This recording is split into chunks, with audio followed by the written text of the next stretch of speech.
যশোর খুলনা মহাসড়কের সড়ক নির্মাণ কাজ চলায় ব্যস্ততম বাণিজ্যিক শহর নোয়াপাড়ায় সৃষ্টি হয়েছে তীব্র যানজট। তবে যানজট নিরসনে সক্রিয় ভূমিকা রাখতে দেখা গেছে হাইওয়ে পুলিশকে।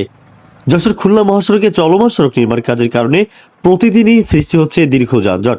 বিশেষ করে সকাল ও বিকালের ব্যস্ত সময়ে ভোগান্তিতে পড়ছেন সাধারণ যাত্রী ও পণ্য পরিবহন সংশ্লিষ্টরা।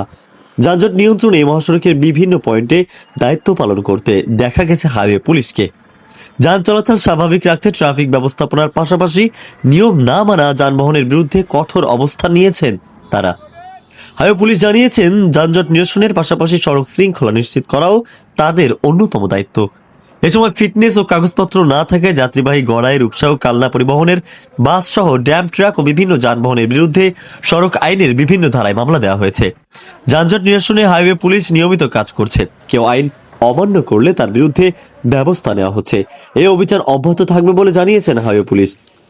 আপনারা জানেন যে যশোর খুলনা মহাসড়ক একটি গুরুত্বপূর্ণ মহাসড়ক, কিন্তু সম্প্রতি সংস্কার কাজ চলমান থাকায় রাস্তার যে অর্ধেক বন্ধ করে সংস্কার কাজ চলাতে যানজট তৈরি হয়। এই জন্য আমাদের হাইওয়ে পুলিশ নিয়মিত আমরা এখানে ডিউটি করতেছি এবং যাতে যানজট হতে না পারে। তারপরে যে সমস্ত গাড়িগুলো ওভারটেক করে চলে আসে আইনের তোয়াক্কা না করে, তাদের বিরুদ্ধে আমরা প্রসিকিউশন দিচ্ছি এবং এই প্রসিকিউশন অব্যাহত থাকবে।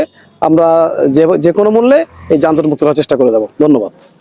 হাইওয়ে পুলিশের এই কার্যক্রমে যান চলাচল কিছুটা স্বাভাবিক হলেও সড়ক নির্মাণ শেষ না হওয়া পর্যন্ত ভোগান্তি থাকবে বলে মনে করছেন সংশ্লিষ্টরা। আমরা তো আপনার টাকার অ্যামাউন্ট বসাই না, আপনারা শুধু অপরাধটা বসাই, টাকার অ্যামাউন্ট কাউন্ট করে সার্ভার, এখানে আমাদের কিছু করার নেই। শেখ আলী আকবর, গাংচিল টিভি, ডেস্ক রিপোর্ট।